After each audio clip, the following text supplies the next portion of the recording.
ഒരു തെരുവ് നായ വീട്ടിലേക്ക് ഭക്ഷണം കൊണ്ടുവരികയായിരുന്നു. എന്നാൽ അബദ്ധത്തിൽ അതൊരു പുള്ളിപ്പുലിയുടെ അതിർത്തിക്കുള്ളിൽ ചെന്നുവിട്ടു. പേടിക്കുന്നതിന് പകരം ആ നായ തന്റെ വായയിലെ ഭക്ഷണം താഴെയിട്ടു. അത് വേഗത്തിൽ പുള്ളിപ്പുലിയുടെ നേർക്ക് ഓടിച്ചെന്ന് നിർത്താതെ കുരയ്ക്കാൻ തുടങ്ങി. പുള്ളിപ്പുലിയും വിട്ടുകൊടുക്കാൻ തയ്യാറല്ലായിരുന്നു. അത് നായക്ക് നേരെ തന്റെ ക്രൂരമായ പല്ലുകൾ കാട്ടി അലറി. പക്ഷെ നായ പിന്മാറിയില്ല. അത് പുള്ളിപ്പുലിയെ വീണ്ടും പ്രകോപിപ്പിച്ചുകൊണ്ടേയിരുന്നു. പുള്ളിപ്പുലിയുടെ ക്ഷമ നശിച്ചു. അത് നായയുടെ മേൽ ചാടി വീണ് അതിന് ക്രൂരമായി ഉപദ്രവിച്ചു. തനിക്ക് പുള്ളിപ്പുലിയോട് ജയിക്കാൻ കഴിയില്ലെന്ന് മനസ്സിലാക്കിയ നായ നിലത്തുകൂടി ഉരുണ്ട് ഒരു വശത്തേക്ക് മാറി. അത് ഒരിക്കൽ കൂടി പിന്നോട്ട് നോക്കിയ ശേഷം കാട്ടിലേക്ക് ഓടിപ്പോയി. നായ കാട്ടിലെ ഒരു ഗുഹയിലെത്തി. അവിടെ ഉണ്ടായിരുന്ന ഒരു പുള്ളിപ്പുലി കുഞ്ഞിനെ കടിച്ചെടുത്ത് പെൺപുലി ഉണ്ടായിരുന്ന സ്ഥലത്തേക്ക് വീണ്ടും ഓടി വന്നു. യഥാർത്ഥത്തിൽ ആ അനാഥ കുഞ്ഞുങ്ങൾക്ക് ഒരു അമ്മയെ കണ്ടെത്താനാണ് നായ ശ്രമിച്ചിരുന്നത്. എന്നാൽ നായ പെൺപുലിയുടെ താവളത്തിലെത്തിയപ്പോഴേക്കും പെട്ടെന്ന് ഒരു വിമാനം ആ പ്രദേശത്തിന് മുകളിലൂടെ പറന്നുപോയി. പെൺകുട്ടി ഉടൻ തന്നെ ജാഗരൂകയായി. അത് തന്റെ കുഞ്ഞുങ്ങളെയും എടുത്ത് കാടിന്റെ ആയങ്ങളിലേക്ക് ഒളിച്ചു. നായ മുകളിലേക്ക് നോക്കിയപ്പോൾ അത് തന്നെ തിരിഞ്ഞു നടക്കുന്ന തന്റെ യജമാനാണെന്ന് മനസ്സിലാക്കി. നായക്ക് പെട്ടെന്ന് വലിയ സന്തോഷം തോന്നി. എന്നാൽ തിരിഞ്ഞു നോക്കിയപ്പോൾ പാവം പുള്ളിപ്പുലി കുഞ്ഞിനെ കണ്ട് അതിന് വലിയ വിഷമം തോന്നി. അതുകൊണ്ട് അതൊരു മരത്തിന്റെ ചുവട്ടിൽ ഒളിച്ചിരുന്നു. യജമാനന്റെ കണ്ണിൽ പെടാതെ മാറി നിന്നു.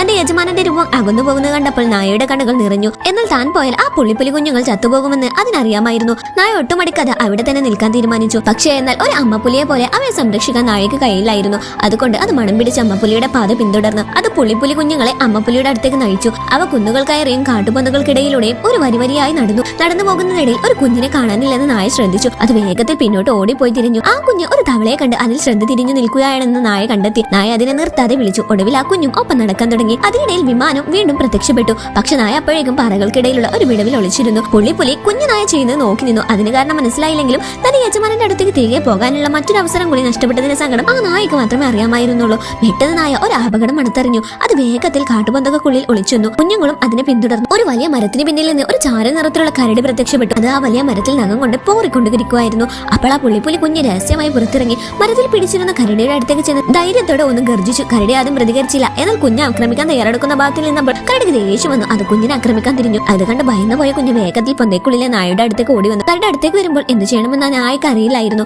എങ്കിലും ആ കുഞ്ഞുങ്ങളെ സംരക്ഷിക്കാൻ ഒട്ടും മടിക്കാതെ നായ കരടിയുടെ പിന്നാലെ ഓടി. അത് കരടിയുടെ പുറകിൽ നിർത്താതെ കുരച്ചു. അങ്ങനെ കരടിയുടെ ശ്രദ്ധ തിരിക്കാൻ നായക്ക് കഴിഞ്ഞു. നായ ഉടൻ തന്നെ വേഗത്തിലോടെ രക്ഷപ്പെട്ടു. കരടി പെട്ടെന്ന് തന്നെ ആ പിന്തുടൽ ഉപേക്ഷിച്ച് ഒരു തടിക്കഷ്ണം കൊണ്ട് കളിക്കാൻ തുടങ്ങി. നായ വീണ്ടും കുഞ്ഞുങ്ങളെ തിരിഞ്ഞു നടന്നു. അപ്രതീക്ഷിതമായി ഒരു കറുത്ത ചെന്നായ പുറകിൽ നിന്ന് അന്ന് നായക്ക് നേരെ ദേഷ്യത്തോടെ അലറി. നായ വീണ്ടും ഓടിയെങ്കിലും ചെന്നായ്ക്ക് നല്ല വേഗതയുണ്ടായിരുന്നു. അതിനാൽ നായ മറ്റൊരു തന്ത്രം മെനഞ്ഞു. അത് കരടിയുടെ ദിശയിലേക്ക് ഓടി. എന്നിട്ട് അതിന്റെ പിൻകാലുകൾക്കിടയിലൂടെ ദ്രുതഗതിയിൽ കടന്നുപോയി. തിരിഞ്ഞു നോക്കിയ കരടി കറുത്ത ചെന്നായെ കാണുകയും ഉടൻ തന്നെ അതിനെ ആക്രമിക്കുകയും ചെയ്തു. അവ രണ്ടും പോരാടുന്നത് കണ്ട് നായ വേഗത്തിൽ പുള്ളിപ്പുലി കുഞ്ഞുങ്ങളെ അടുത്തേക്ക് ഓടി. ഒരു പുൽമേട് കടക്കുമ്പോൾ പുള്ളിപ്പുലി കുഞ്ഞുങ്ങൾ പുലിൽ കളിക്കുന്നത് നായ കണ്ടു. അത് വലിയൊരു ആശ്വാസത്തോടെ നെടുവീർപ്പിട്ടു. പിന്നീട് അത് കുഞ്ഞുങ്ങളെ മലമുകളിലേക്ക് കൂട്ടിക്കൊണ്ടുപോയി. കാരണം പെൺപുലി ആ വഴി കടന്നു പോകുമെന്ന് അതിനറിയാമായിരുന്നു. അതെല്ലാം ചെയ്തു കഴിഞ്ഞപ്പോഴേക്കും നായ പൂർണ്ണമായും തളർന്ന് നിലത്ത് വീണു. ഒടുവിൽ പെൺപുലി അവിടെ പ്രത്യക്ഷപ്പെട്ടു. ആ കാഴ്ച കണ്ടപ്പോൾ നായ എന്തിനാണ് തനിക്ക് നേരെ കുരച്ചെന്ന് അതിന് മനസ്സിലായി. അത് പതുക്കെ അടുത്തു വന്ന് കുഞ്ഞുങ്ങളെ നക്കിതലോടി.